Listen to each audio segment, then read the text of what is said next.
Voltamos à jornada no Antigo Testamento, à nossa série, como já foi referido, um rei, um povo, um livro. E o título do nosso sermão esta manhã é O Rei que Liberta. Já cantámos abundantemente sobre o nosso Redentor, sobre o nosso Libertador.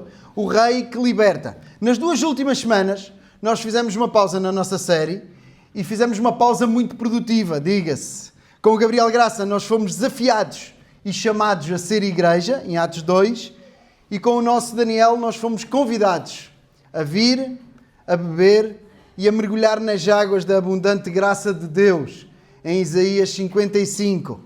Hoje nós retomamos a nossa série e eu relembro os principais objetivos da nossa série.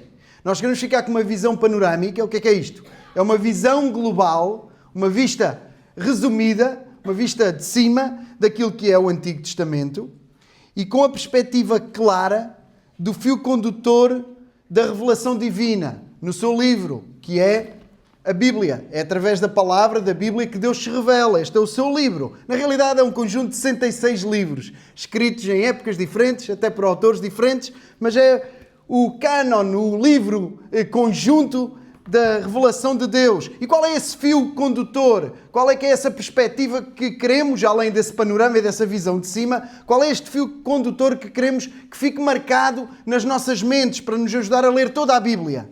Que Deus é Rei, que Deus cria, que Deus escolhe, que Deus separa, que Deus perdoa, que Deus liberta, que Deus guia, que Deus santifica um povo com o qual está a construir um reino que é eterno. E é por isso que nós falamos sempre de Jesus, porque Ele é que é o Rei dos Reis e o Rei eterno. E é também por causa disso que nós falamos de salvação constantemente. Ricardo, desculpa, estás a fazer muitas coisas ao mesmo tempo, a traduzir também. Se calhar é mesmo melhor desligares o microfone, acho que ninguém vai ter dificuldade em ouvir-me, porque eu estou a ouvir retorno. Estou a ouvir um agudo nos meus ouvidos, está-me a perturbar. Ou então aqui, não sei, alguém faça alguma coisa.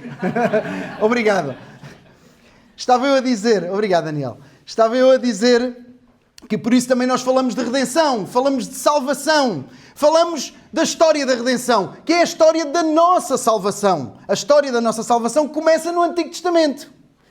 Esta também é uma oportunidade, já disse na última ocasião, esta também é uma oportunidade, esta série, de nós lembrarmos, exaltarmos e descansarmos em quem Deus é.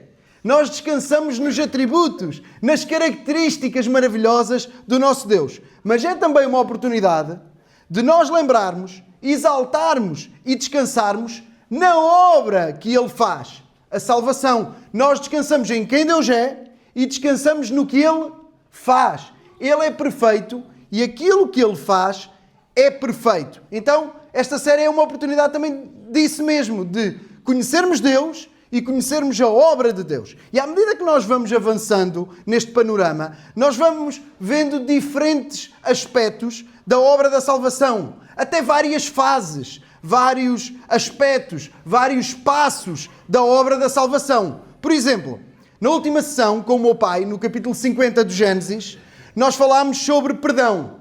E mais do que enfatizar o perdão de José, foi enfatizado, e nós enfatizamos, o perdão de Deus, o perdão soberano.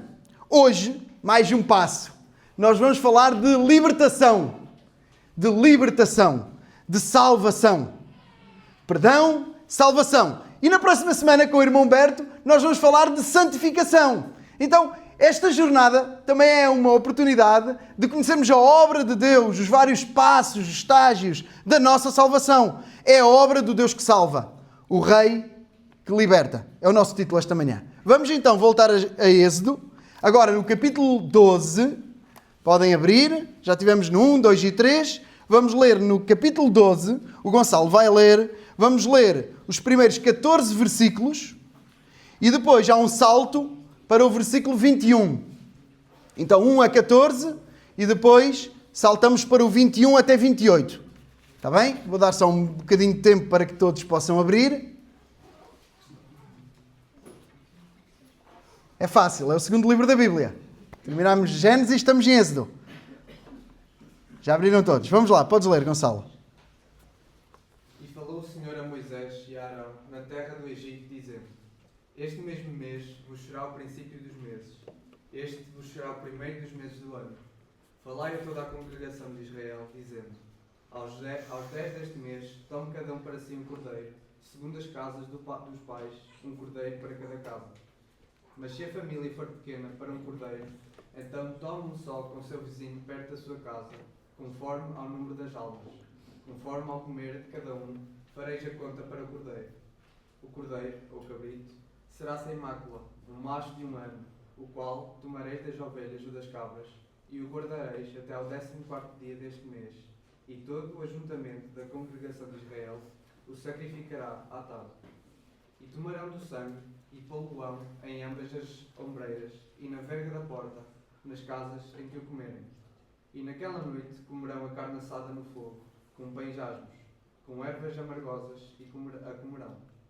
Não comereis dele nada cru, nem cozido em água, senão assado ao fogo, a cabeça com os pés e com a fissura. E nada dele deixareis até amanhã, mas o que dele ficar até amanhã queimareis no fogo. Assim, pois, o comereis, os vossos lombos cingidos, os vossos sapatos nos pés e o vosso cajado na mão, e o comereis apressadamente. Esta é a Páscoa do Senhor. E eu passarei pela terra do Egito esta noite, e ferirei todo o primogénito na terra do Egito, desde os homens até os animais, e sobre todos os deuses do Egito farei juízos. Eu sou o Senhor. E aquele sangue vos será por sinal nas casas em que estiverdes.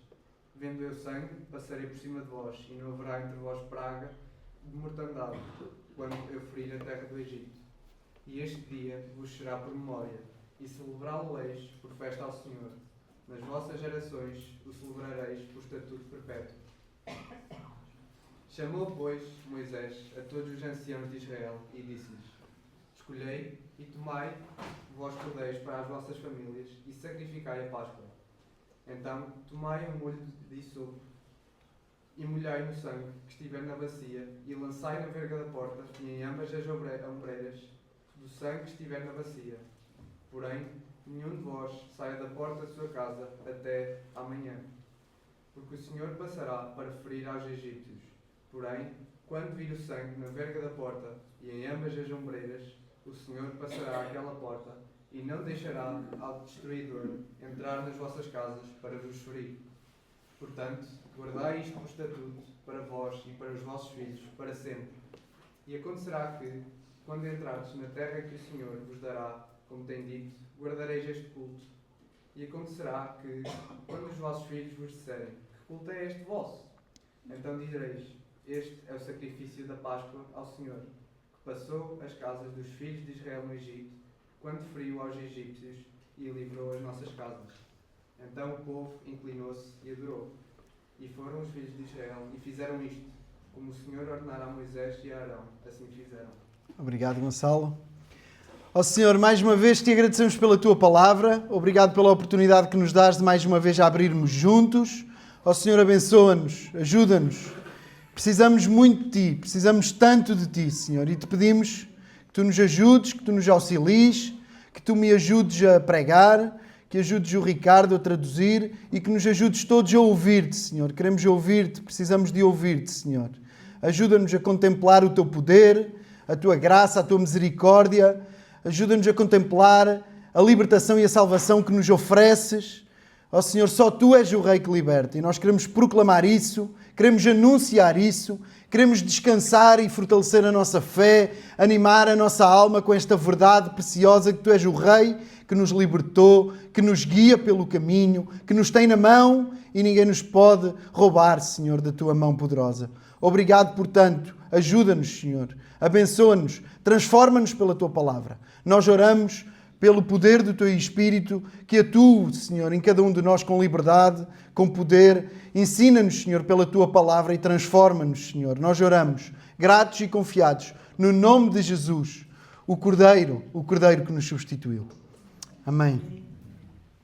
Passaram aproximadamente 4 séculos, desde o último texto, em Gênesis 50, e este texto que lemos agora com o Gonçalo, estes textos que temos lido. Passaram aproximadamente 4 séculos. No capítulo 50 de Gênesis, terminamos com a morte de José. José diz isto: eu morro, mas certamente Deus vos visitará e vos fará subir desta terra para a terra que jurou a Abraão, a Isaque e a Jacó. Certamente vos visitará Deus e fareis transportar os meus ossos daqui. Está no versículo 24 e 25 de Gênesis 50. O que é que aconteceu entre estes dois textos? Entre Gênesis 50 e agora Êxodo, não é? E agora o local onde nós estamos, visto que passaram tantos anos, tanto tempo, tantos séculos. Os 3 capítulos que nós lemos com a Susana, com a Diana e com a Ruth já nos ajudam e dão-nos muitas informações e resposta sobre o que aconteceu. O povo de Deus, que inicialmente nem sequer chegavam a 100 pessoas e que gozava de grandes privilégios por ser a família de José, o governador do Egito, cresceu e cresceu muito. Diz o versículo 7 do capítulo 1 que os filhos de Israel frutificaram, aumentaram muito, multiplicaram-se, foram fortalecidos grandemente, de maneira que a terra se encheu deles. Frutificaram, multiplicaram-se. Recorda-nos a bênção feita ao ser humano quando criou Adão, quando Deus criou Adão e criou Eva. E o tempo passa, os tempos mudam, mudam-se os tempos, mudam-se as vontades, não é assim que diz o nosso povo? Parece que no Egito já era assim também. Subiu ao trono um faraó, um rei, que não tinha conhecido José, nem as histórias de José, nem as obras de José em favor do povo egípcio, em favor da causa egípcia, da administração pública do Egito. E viu nos israelitas uma ameaça em vez de uma bênção. Então são implementadas medidas para que o povo de Israel não se multiplique. Nós lemos, eles são sujeitos a trabalhos cada vez mais duros, forçados, e eles acabam por se tornar escravos.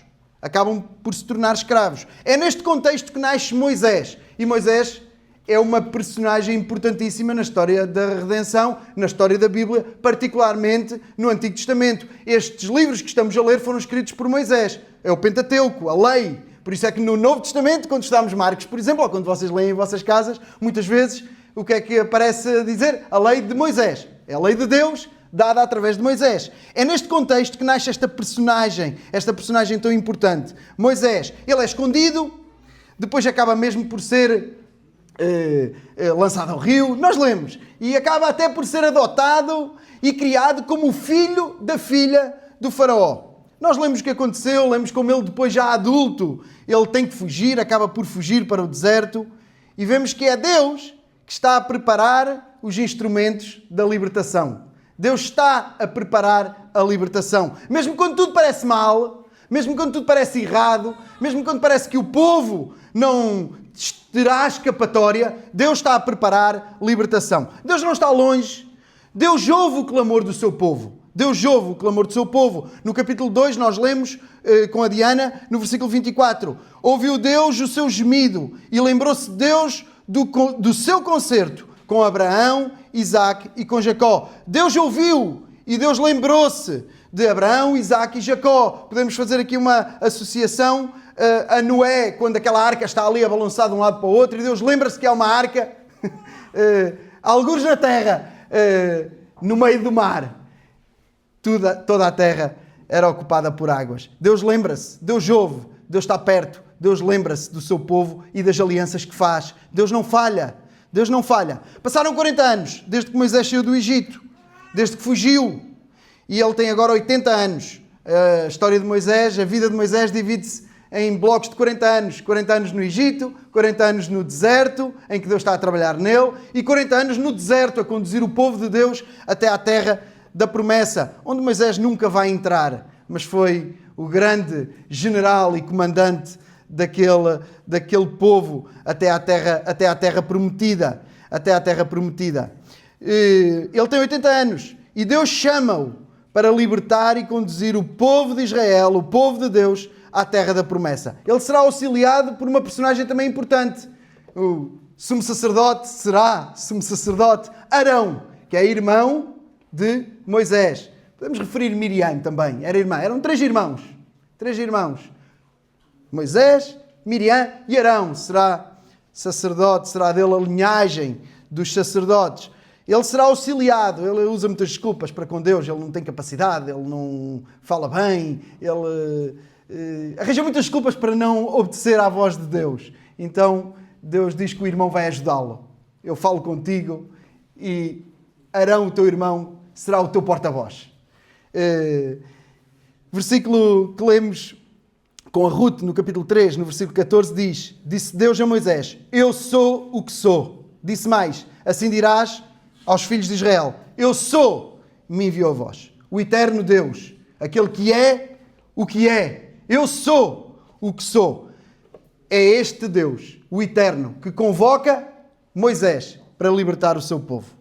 Moisés deve reunir os anciãos de Israel, deve transmitir-lhe estas mensagens, deve transmitir-lhe esta palavra, este plano de Deus, e deve também, junto de Faraó, apresentar o mesmo plano e a mesma intenção.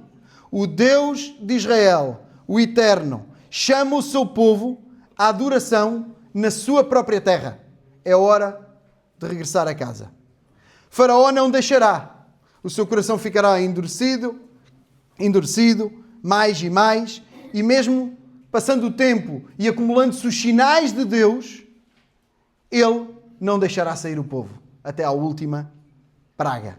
A praga que antecede a Páscoa e que nós já lemos no capítulo 12. Mas quais foram as pragas? Foram 10 sinais maravilhosos.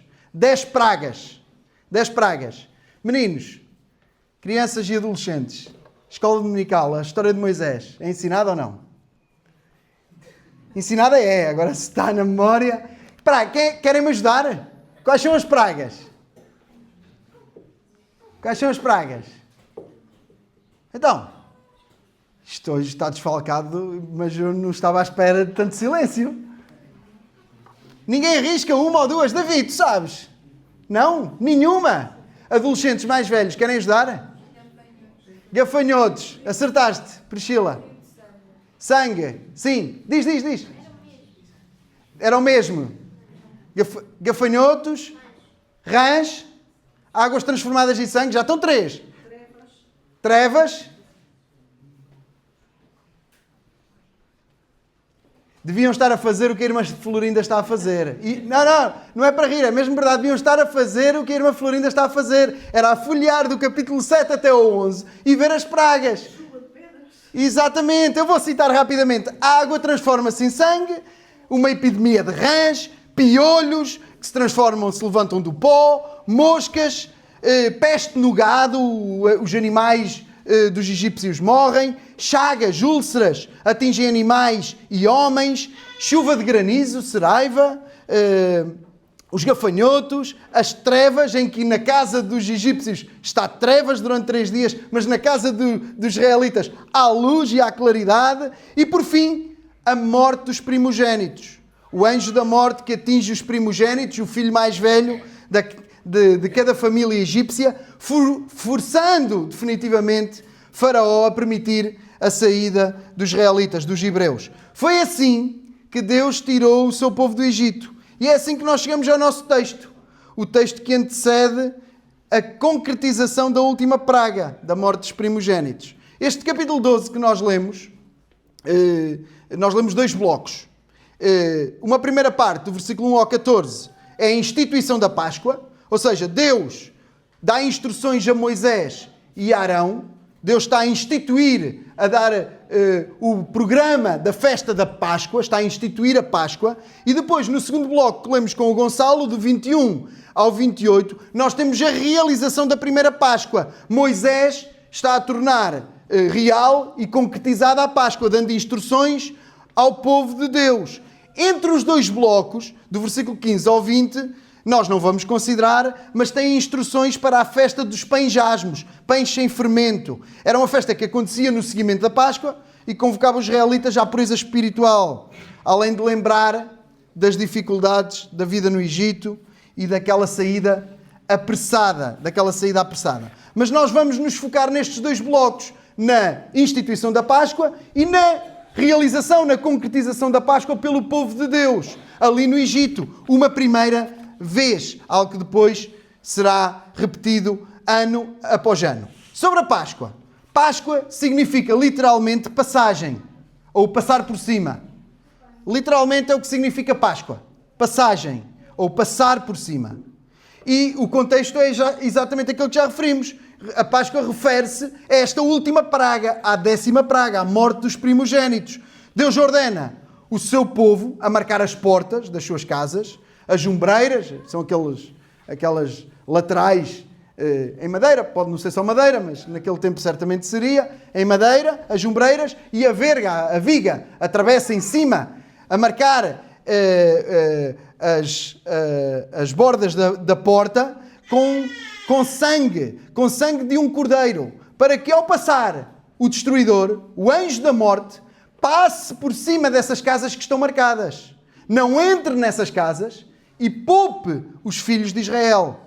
A importância que esta festa ganha dispensa apresentações. A Páscoa está em todo o lado na Bíblia. É central no relacionamento de Deus e do seu povo no Antigo Testamento, e depois, mesmo no Novo Testamento, ganha um papel também importante, um significado alargado, depois dos 3 dias mais importantes da história da humanidade.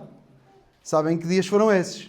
Foi na celebração de uma Páscoa em que Jesus, o Deus feito homem, se ofereceu como o Cordeiro da Páscoa e dá um novo significado à Páscoa, fazendo da Páscoa a festa da ressurreição, porque ele venceu a morte. Enquanto que aqui é a história da morte para uns e de poupar outros, no Novo Testamento, depois daqueles 3 dias, ganha um significado diferente, porque o próprio Deus, encarnado e feito homem, morre em lugar do seu povo e ressuscita vencendo a morte. Então é vitória sobre o pecado, mas também sobre a própria morte, transformando assim a Páscoa na festa também da ressurreição.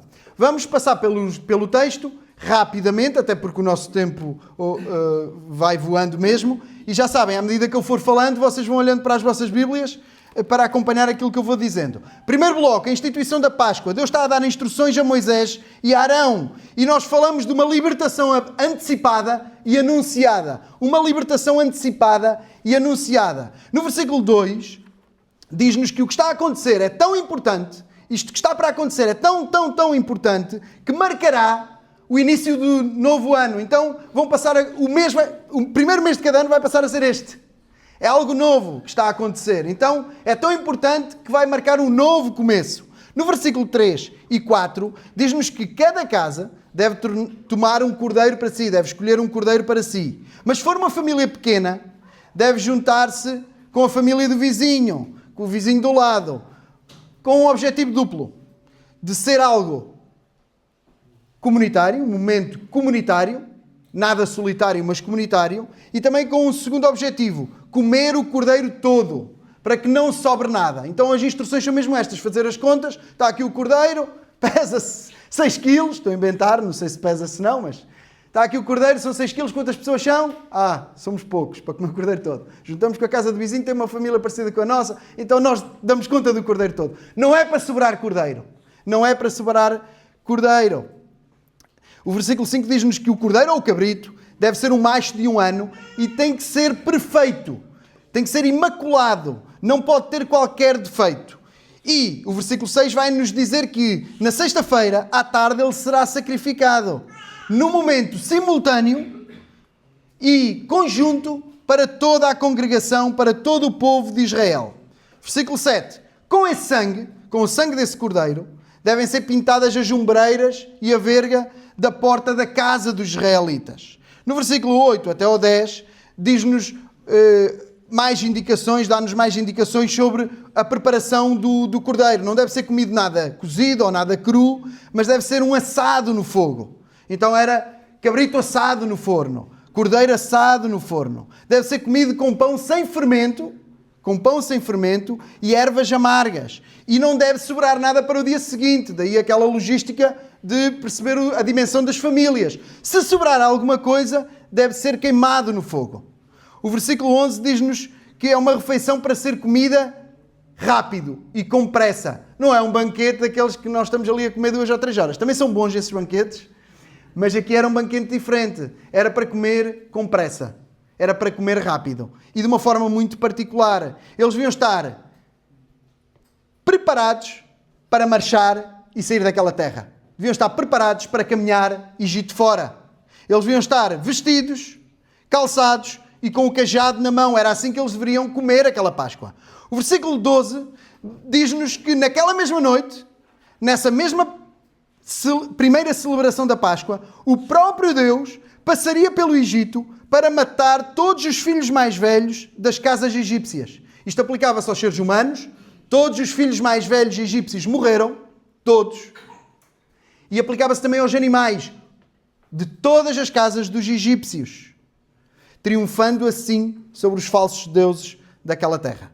E no versículo 13, nós temos uma repetição daquilo que já foi dito, que aquele sangue nas portas dos israelitas seria um sinal que, vendo Deus, passaria por cima, ou seja, a questão do nome Páscoa, passaria por cima daquela casa, sem entrar naquela casa e sem haver morte naquela casa. E o último versículo 14 dá-nos a indicação de que isto é para repetir futuramente. É algo para repetir em memória futura. Deve ser celebrado a cada ano. Deve ser celebrado e lembrado como uma festa de adoração ao Senhor, de geração em geração, a repetir para sempre.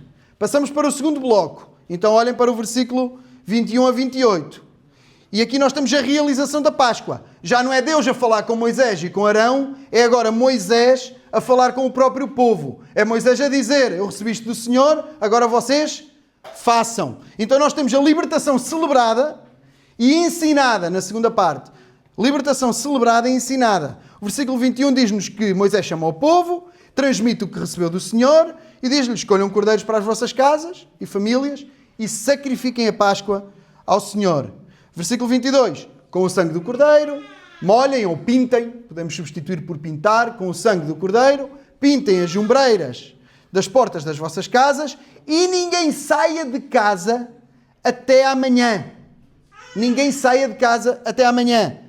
O versículo 23 repete novamente: porque o Senhor passará para matar os egípcios, mas vendo esse sangue, passará aquela porta sem deixar o destruidor entrar. E o versículo 28, o último versículo que lemos, diz-nos que os filhos de Israel fizeram conforme o Senhor ordenou. Eles obedeceram, eles creram, eles confiaram e obedeceram.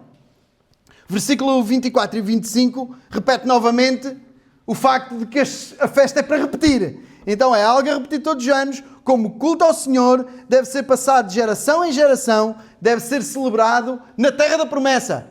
Quando Deus vos tirar daqui, quando chegarem à terra da promessa, lá devem cumprir e celebrar esta mesma festa. E é algo que devem ensinar aos vossos filhos. Versículo 26 e 27 diz justamente isso. E até exemplifica. Quando os vossos filhos perguntarem: que culto é este? Como os nossos filhos também fazem, não é? Fazem muitas perguntas sobre muitas coisas. E também: porquê é que vamos à igreja? O que é aquilo? Consoante a idade, fazem perguntas diferentes. Mas quando os vossos filhos perguntarem que culto é este, vocês vão responder: é o sacrifício da Páscoa ao Senhor, que passou por cima das nossas casas, nos livrou, quando matou, quando feriu os egípcios.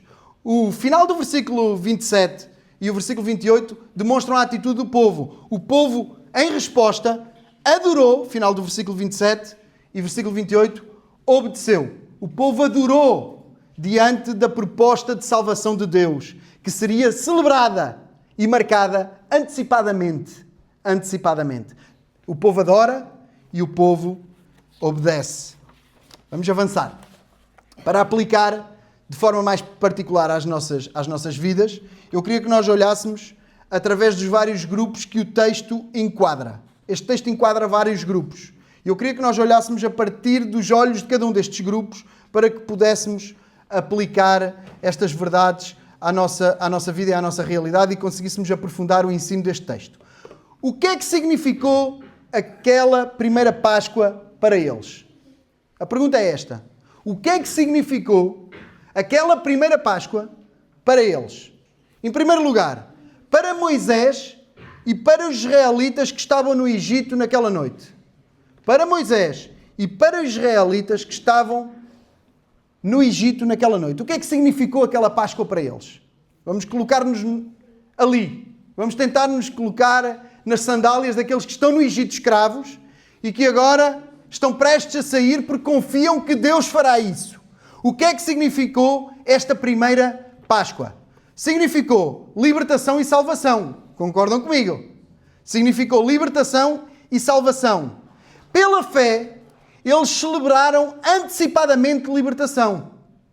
Pela fé, eles celebraram antecipadamente a libertação. Pela fé, eles mataram um cordeiro que os substituía. Certo? Pela fé, eles pintaram as suas portas com o sangue desse cordeiro, confiando que assim a sua casa seria poupada. Os seus filhos seriam poupados. Pela fé fizeram isso. Pela fé, eles comeram aquele cordeiro e pela fé ficaram em casa. Ficaram confiados no seu Deus, o Rei que liberta. Ele faria a sua obra. Eles ficaram quietinhos em casa, sem sair de casa, esperando que o Rei que liberta fizesse tudo sozinho. Não tinham que fazer nada. Pela fé eles comem, já prontos para seguir viagem para a terra da promessa. Pode alguém pensar, se calhar é um bocadinho de exagero, estás a dizer que eles fizeram isto tudo pela fé? Não, é verdade. Eles fizeram isto pela fé. Hebreus diz assim: pela fé celebrou a Páscoa e a aspersão do sangue, para que o destruidor dos primogénitos lhes não tocasse. Hebreus 11, 28, nos Heróis da Fé, naquele capítulo maravilhoso, vai dizer que o povo celebrou a Páscoa pela fé. Sendo rigorosos, aqui este versículo até está a falar particularmente de Moisés. Moisés, pela fé, celebrou a Páscoa. Mas o povo também creu e obedeceu. Concordam comigo? O povo também creu e obedeceu. Eles teriam a mesma fé de Moisés? Não. A esmagadora maioria? Não. Eles teriam todos a mesma fé? Uns iguais aos outros? Não, nem nós aqui. Nem nós, na nossa vida, é sempre constante, não é? Há flutuações na nossa fé. É bom que ela cresça. É bom que ela amadureça. Eles não tinham todos a mesma fé. Mas, como alguém disse com muita sabedoria, eu não consigo atribuir os créditos ao autor, porque eu não sei quem foi. Deus poupou e salvou tantas casas daqueles que, cheios de fé e alegria abundante, colocaram sangue nas portas, como salvou aqueles que fizeram o mesmo, com uma fé menor e com dúvida. Será que isto resulta ou não? Será que sim ou que não? Mas obedeceram com fé. Uns com mais convicção e alegria e a celebrar já a libertação. Outros, será? Mas com fé suficiente para obedecer e pintar as portas. Porque o ponto crucial não é o tamanho da tua fé. E é aqui que eu quero aplicar. O ponto crucial não é o tamanho da tua fé. Eu não tenho tempo para parênteses, não falava já sobre a fé, porque nós às vezes achamos que o poder está na nossa fé. O poder está em Deus. É como a oração. O poder está no Deus, a quem nós oramos. O resto são instrumentos. A fé é um instrumento para eu depositar confiança em Deus. Essa é a realidade. O ponto crucial não está no tamanho da tua fé. O ponto crucial está naquele em quem tu depositas fé. Tu confias em Deus, o Rei que liberta. Confias em Deus, o Rei que liberta. Esse é o ponto crucial. Jesus vai dizer, olha, se a tua fé for do tamanho de um grão de mostarda, assim pequenininha, ui, isso já dá para tanta coisa. Já dá para tanto. Dá para tanto que até dá para perceber que Samuel nem tem fé do tamanho de um grão de mostarda. Ainda é mais pequena. Mas é suficiente para crer e ser liberto. Tu crês no Rei que liberta. Esse é o ponto crucial. Agora vamos olhar do ponto de vista dos egípcios. O que é que significou aquela primeira Páscoa, aqueles dias, aquele momento, para os egípcios que viviam ali? O que é que significou? Se para os israelitas significou salvação e libertação, para os egípcios significou o quê? Morte e condenação. Significou juízo. Significou a morte de todos os filhos mais velhos do Egito. Pessoas e animais. Eu acho que nós nem sequer conseguimos imaginar o que é isto. Não conseguimos. Eu, honestamente, não consigo imaginar o que é isto. Nem numa aldeia, quanto mais no meio de um povo. Foram milhares e milhares de pessoas que morreram naquela noite. Se israelitas, só homens, saíram de lá 600 mil naquela noite, quantos é que seriam os egípcios? Morreram milhares milhares e milhares de crianças, de adolescentes, de homens adultos que eram um filho mais velho. Nós não conseguimos imaginar. Para os egípcios significou condenação e morte. O capítulo 11 de Êxodo diz que Deus levantaria pranto no Egito como nunca houve antes, nem nunca haverá depois. O Egito ainda existe. Aquela nação, aquele povo ainda existe. É um dos mais antigos da história da humanidade e mantém-se de pé. Nunca houve um choro e um lamento tão grande como naquela noite. Que diferença? Que diferença há entre os israelitas e os egípcios? Os israelitas são melhores que os egípcios. Valem mais. São mais santos. Têm ossos diferentes. Qual é a diferença? Qual foi a diferença? É que um é o povo de Deus, o rei que liberta, e o outro não é povo de Deus. Qual foi a diferença? A diferença foi sangue nas portas. A diferença única foi sangue nas portas. O que fez a diferença foi a fé. A fé que os israelitas tiveram em obedecerem ao seu Deus e pintarem as ombreiras das suas portas, das suas casas, com sangue. Se na casa de um israelita, não sabemos se aconteceu ou não, acho que não, mas se na casa de um israelita não houvesse sangue na porta, o que é que teria acontecido? O filho mais velho dessa casa teria morrido. E se na casa de um egípcio houvesse sangue na porta, o que é que teria acontecido? Nessa casa, o egípcio mais velho seria poupado. Não sei se aconteceu. Talvez não. Mas o que fez diferença foi o sangue de um substituto. O que fez diferença foi, pela fé, confiar no Deus que dá um meio de substituição. Que dá um meio de redenção para operar libertação, porque Ele é o Rei que liberta, sem distinção. Sem distinção. O que foi decisivo foi ouvir a voz de Deus. A ordem de Deus e confiar, depositar fé nele. Eu quero dizer, com a Bíblia aberta neste texto, e aplicando este ponto às nossas vidas, quero dizer que é exatamente o mesmo a fazer diferença na tua vida. Será exatamente a mesma coisa a fazer diferença na tua vida. Confiar ou não confiar em Deus. O resultado é crucial, porque é a diferença entre condenação e libertação, entre vida e morte. Confiar ou não confiar em Deus. É a diferença. É aquilo que faz diferença. Confiar ou não no Deus que liberta, no Rei que liberta. Isto é que faz toda a diferença. Agora queria que nós olhássemos com os olhos de um terceiro grupo, porque nós estamos a fazer um panorama cronológico e estamos-nos já a pegar, isto é importante para nos ajudar a entender a Bíblia, nós estamos a pegar-nos à narrativa. Estamos com os olhos postos no momento, o que é que está a acontecer ali e acolá. Mas isto foi escrito para outras pessoas. Não ficou complicado, pois não? Isto aconteceu e nós estamos a analisar o que aconteceu. O que aconteceu aos israelitas, o que aconteceu aos egípcios. Mas isto foi escrito depois mais tarde e foi dado ao povo de Israel para ler, para conhecer a história que estava para trás, que já tinha acontecido. Portanto, quando nós interpretamos o texto, temos que perceber o que é que a mensagem, como bloco, como livro, quer ensinar. E temos que nos colocar nos olhos ou nos ouvidos de quem ouviu isto pela primeira vez. O povo de Deus, às portas da sua terra, a chegar à sua terra e a lembrar-se, a ser chamado a lembrar-se do que aconteceu lá atrás. Ainda por cima morreram todos no deserto. Só 2 é que chegaram à terra prometida. Portanto, quem está a ouvir não presenciou nada disto. Quem está a receber isto é como nós. Quem leu pela primeira vez o Pentateuco não viveu a história na primeira pessoa. Como nós também não. Então é importante colocarmos nos olhos desses israelitas. O que é que significou para os israelitas que viveram depois e não participaram na primeira Páscoa, mas que liam Moisés, mas que leram Moisés? Continuou a significar libertação e salvação. Continuou ou não continuou? Continuou. Mas numa lógica ligeiramente diferente. Enquanto quem participou naquele primeiro momento antecipou a libertação e celebrou uma Páscoa de uma libertação que ainda estava prestes a acontecer, agora quem ouve e quem lê é chamado a olhar e encarar o significado da libertação e da salvação, mas numa lógica de memorial. São chamados a voltar atrás e a celebrar o poder de Deus na libertação do seu povo. Então são chamados a olhar à história. São chamados a olhar para trás e ver o que Deus fez lá atrás e escreveu na sua palavra.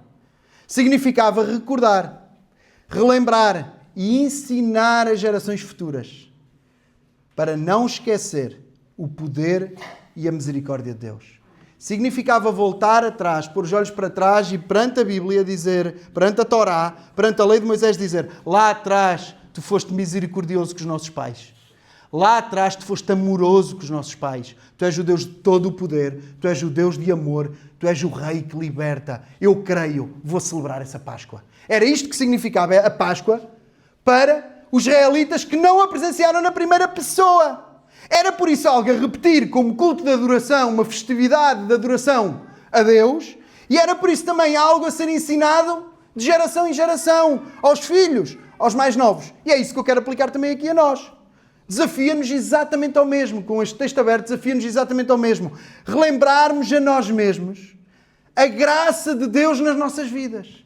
Nós somos chamados a lembrarmos a nós mesmos a graça de Deus nas nossas vidas, que nos libertou, que nos salvou. Somos chamados a celebrá-lo, a dar-lhe todo o louvor, prestar-lhe culto e adoração, gratidão, alegria dos nossos corações, repetidamente, vez após vez, semana após semana, mas também dia após dia. Somos chamados a isto, a recordar, a olhar para trás e ver a graça e o poder de Deus nas nossas próprias vidas.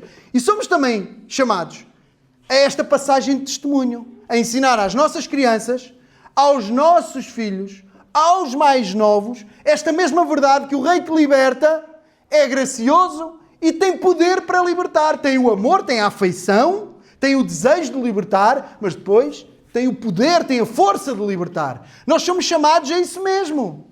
Quando os nossos filhos perguntam, que culto é esse? O que é isso do vinho? Porquê é que comes vinho? Porquê é que bebes vinho? Porquê é que comes pão? Porquê é que fazemos isto? Porquê é que agora vamos ler? Porquê é que vamos cantar? Porquê é que oramos antes de comer em casa? O que seja. E crianças, agora é para vocês. Até porque é culto conjunto. Crianças, não me ajudaram há pouco nas... Ajudaram.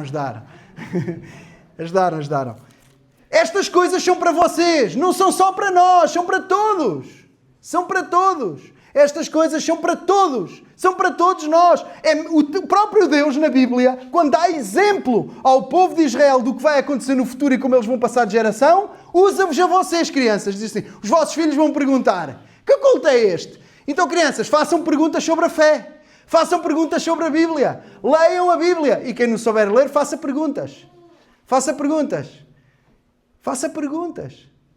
Interessem-se. Perguntem, porque estas coisas são para vocês. E nós, pais, nós mais velhos, tios, avós, igreja, ensinemos as nossas crianças que Deus é o Rei que liberta com todo o poder, porque nos ama, porque ama o seu povo e não se esquece nunca da aliança que tem connosco. Nunca. Para nós hoje, é o último grupo que não está no texto, mas está aqui hoje. Para nós hoje, em Pardelhó, em 2025, o que é que significa esta primeira Páscoa? O que é que significa? Continua a significar libertação e salvação. Num primeiro sentido, porque também é parte da nossa história. Num primeiro sentido, significa isto mesmo, libertação e salvação, porque é parte da nossa história. Nós também somos parte deste povo do Rei que liberta. É parte da história da nossa redenção. Nós somos parte do mesmo povo, súbditos do mesmo Rei. Amados pelo mesmo Deus, sustentados pelo mesmo poder, pelo eterno, o grande eu sou. Mas significa e ensina-nos ainda mais. Lembra-nos que Deus é fiel, portanto Ele promete e cumpre. Nós olhamos e vemos um Deus a prometer libertação e a cumprir.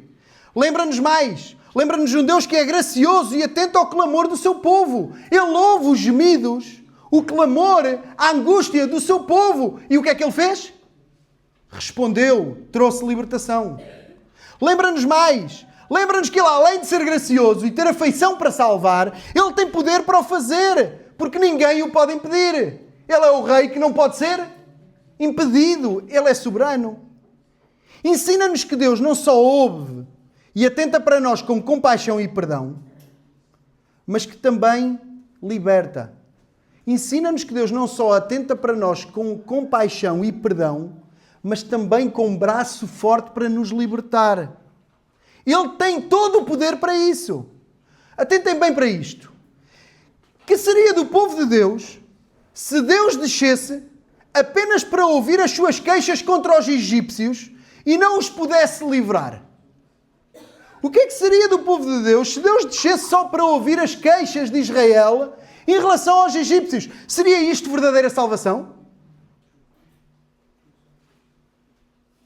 Que seria de nós se Deus apenas perdoasse as nossas falhas, mas não nos libertasse do império das trevas, não nos libertasse do domínio do pecado? Seria isto verdadeira salvação? Se Deus nos perdoasse, mas nos deixasse exatamente no mesmo sítio, a rebolar no mesmo sítio, preso com as mesmas cadeias, escondido no mesmo lugar de trevas, seria isto salvação? Não! Deus não só nos perdoa, como também nos liberta e transforma. E é isto que nós aprendemos também na narrativa e na sequência desta série panorâmica. Deus não só está disposto a perdoar, como também tem poder para transformar e para nos libertar. Isto significa que nós não só fomos perdoados, como também fomos libertos do poder do pecado. Vou repetir. Tu não foste só perdoado se crês em Jesus. Tu foste liberto do poder do pecado. Tu foste liberto da escravidão do pecado. Tu foste transportado das trevas para a luz. Isto quer dizer que agora és perfeito e que não pecas? Não! Não somos perfeitos, não deixámos de pecar, mas já não somos escravos. Fomos libertados. Paulo vai dizer aos romanos desta forma: libertados do pecado, foste feitos servos da justiça. Romanos 6,18. Fomos libertados do pecado e agora servimos ao amoroso Deus, servindo à justiça dele. Nós já não somos escravos do pecado. Significa que nós fomos chamados e capacitados a viver como livres. Tu foste chamado e capacitado a viver como um perdoado. Não somente a ser perdoado, mas a viver como alguém que está liberto e que estás verdadeiramente livre e perdoado. Foste chamado e capacitado a viver como um salvo. Não como alguém que ainda está preso à escravatura do Egito. Significa que já não somos escravos do pecado, da mentira, do orgulho, do ódio e da inveja. Não vivemos dominados por estas coisas, muito embora, pontualmente, ainda possamos tropeçar e cair nestas coisas. São coisas diferentes.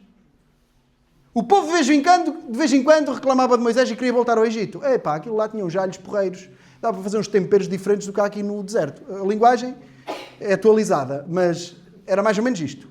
Isto aqui não há água, não há carne, pronto, o menu nunca interessava.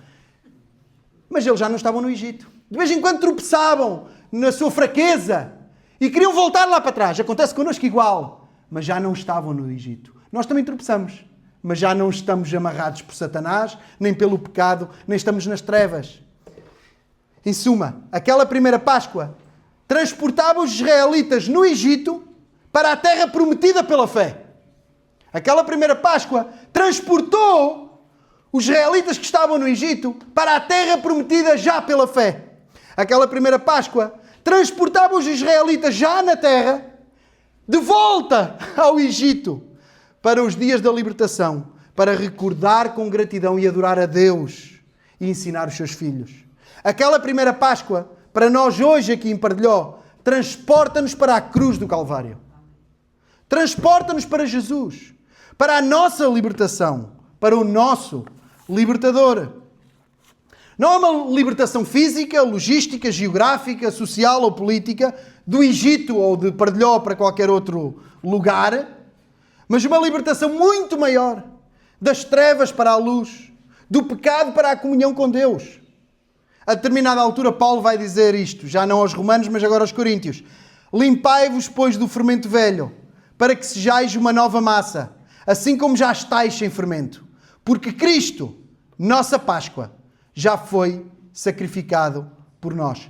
Cristo, nossa Páscoa, já foi sacrificado por nós. Jesus está por todo o lado neste texto. Jesus está por todas as partes, todas as linhas deste texto. É para ele que apontam os cordeiros sem defeito, sacrificados no lugar dos israelitas, como nós já cantámos. Cordeiro Imaculado, Santíssimo Jesus. É para ele que apontam estes cordeiros sem mácula, como ele mesmo viria a ser oferecido como sacrifício final, perfeito, completo e definitivo pelo pecado do seu povo. É para o seu sangue derramado na cruz, que aponta aquele sangue dos mesmos cordeiros nas umbreiras das portas, pois é pelo seu sangue que nós somos lavados dos nossos pecados. É pelo seu sangue que nós somos lavados dos nossos pecados. É pelo seu sangue que Deus passa por cima de nós e não nos condena, antes nos dá vida, antes nos salva, antes nos liberta. E até mesmo quando se fala de terra prometida e se promete que eles chegariam à terra que emana leite e mel, como nós vimos a semana passada com o Daniel, até quando se fala de terra prometida, aponta para Jesus. Como vimos a semana passada, Jesus é o verdadeiro lugar onde encontramos bebida refrescante, leite, mel e o único sítio onde podemos descansar seguros. Mas eu quero levar-vos a um único texto. Um único texto. Não abram, eu vou ler, só para rentabilizar o tempo. É Jesus a falar na Páscoa. Disse-lhes: desejei muito comer convosco esta Páscoa, antes que padeça. Porque vos digo que a não comerei mais, até que ela se cumpra no reino de Deus. E tomando o cálice, e havendo dado graças, disse: tomai-o, reparti-o entre vós. Porque vos digo que já não beberei mais do fruto da vide, até que venha o reino de Deus. E tomando o pão, e havendo dado graças, partiu e deu-lhe, dizendo: isto é o meu corpo, que por vós é dado, fazei isto em memória de mim. Lucas 22, 15 e 18. Às vezes lemos estes textos tão incluídos na ceia que nos esquecemos que é na Páscoa. Este texto é na Páscoa. Jesus está a celebrar a Páscoa com os seus discípulos. Jesus está a celebrar a Páscoa com o seu grupo, com o seu núcleo duro, com aqueles que caminharam com ele. E esta última Páscoa, onde é que ela nos leva? Ou melhor, onde é que esta primeira Páscoa que lemos hoje leva? Para onde é que aponta a primeira Páscoa que aconteceu no Egito? Leva-nos esta última Páscoa que Jesus celebra com os seus discípulos. É também uma antecipação. Até tomada numa quinta-feira. Porque na sexta-feira, à hora em que os cordeiros são mortos, o Cordeiro de Deus assumiria o seu lugar. Jesus come com os seus discípulos, antecipando a própria morte no lugar do seu povo. Como israelitas, Jesus come preparado. Não para ir em direção à terra prometida, mas pronto para o caminho da cruz, onde ele mesmo será o Cordeiro da Páscoa. O Cordeiro que tira o pecado do mundo e tira o pecado do teu coração. A partir desse dia, a Páscoa ganhou um novo significado. Torna-se no memorial da libertação, não do Egito, mas de uma libertação maior realizada na cruz. E a ceia do Senhor, da qual já tomámos parte hoje, assume esse papel semanal de celebração, de gratidão e de memória. Fazei isto em memória de mim. Jesus, o nosso libertador, aquele que nos libertou do pecado e da morte, transformou a Páscoa na festa da ressurreição e da vitória sobre a morte. Ele está no trono, como já cantámos do início e vamos cantar ainda no final do nosso culto. Ele morreu, mas ele ressuscitou. Este é o nosso Deus. Jesus, o nosso libertador. A ele seja a glória. A nossa libertação aconteceu na cruz. A dos israelitas, no Egito, aconteceu assim. Eu vou terminar com uma leitura. A dos israelitas aconteceu assim. E aconteceu à meia-noite que o Senhor feriu todos os primogénitos da terra do Egito, desde o primogénito de Faraó, que se assentava no seu trono, até ao primogénito do cativo que estava no cárcere, e a todos os primogénitos dos animais. Faraó levantou-se de noite, ele e todos os seus servos, todos os egípcios, e havia grande clamor no Egito, porque não havia casa em que não houvesse um morto. Então chamou Moisés e Arão de noite e disse: levantai-vos, saí do meio do meu povo, tanto vós como os filhos de Israel, ide e servi ao Senhor como tendes dito. Levai convosco as vossas ovelhas, as vossas vacas, como tendes dito. Ide e abençoai-me a mim também. E os egípcios apertavam o povo, apressando-se para lançá-los fora da terra, porque diziam: todos nós seremos mortos. E o povo tomou a sua massa, antes que levedasse, e as suas amassadeiras atadas em suas vestes sobre os seus ombros.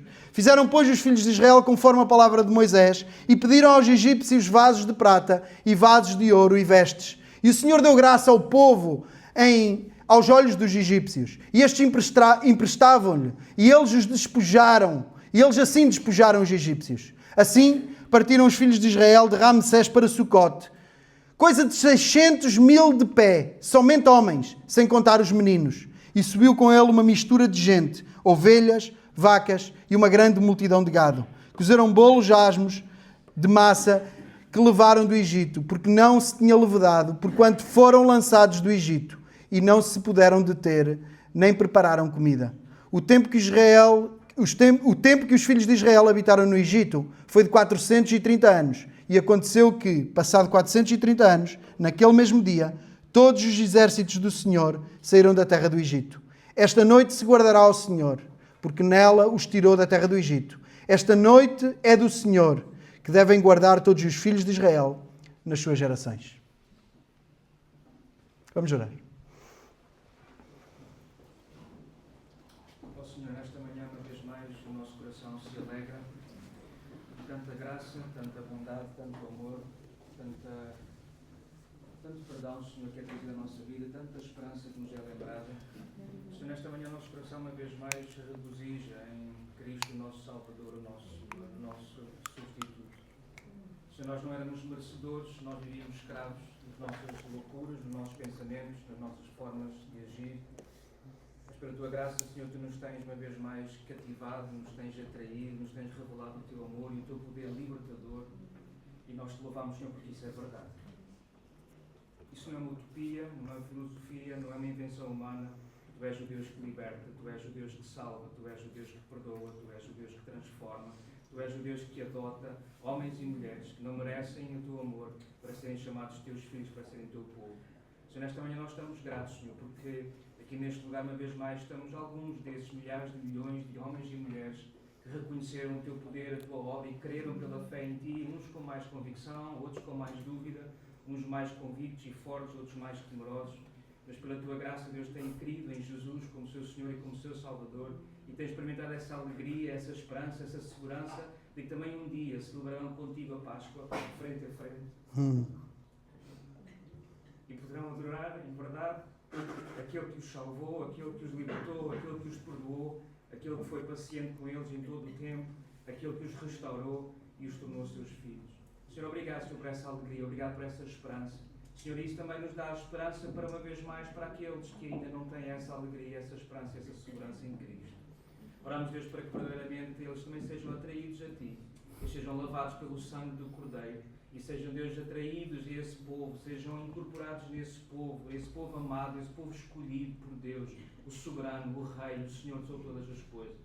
Oramos por eles, oramos por nossos familiares, oramos pelos nossos amigos, oramos pelos nossos vizinhos, oramos por aqueles que vemos que estão amarrados, Deus, estão aprisionados, estão, Deus, condicionados pelo pecado, Senhor, por tantas coisas que muitas vezes nos impedem de ver a beleza de Cristo, a beleza do Evangelho.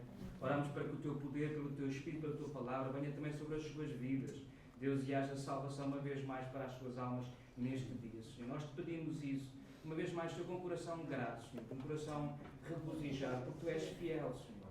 Verdadeiramente Tu és fiel, e nesta manhã, uma vez mais, nos lembraste disso, e alimentaste o nosso coração, alimentaste a nossa alma, alimentaste a nossa mente, nos fizeste lembrar, nos fizeste, Deus, usar a nossa memória para ver a Tua graça abundante sobre as nossas vidas ao longo dos anos, ao longo dos dias. E Deus, nós oramos uma vez mais confiados, porque sabemos que, ainda que nesta manhã possa haver situações que nos impeçam de discernir e entender tudo aquilo que foi dito aqui, nós sabemos que a Tua palavra não volta para trás vazia.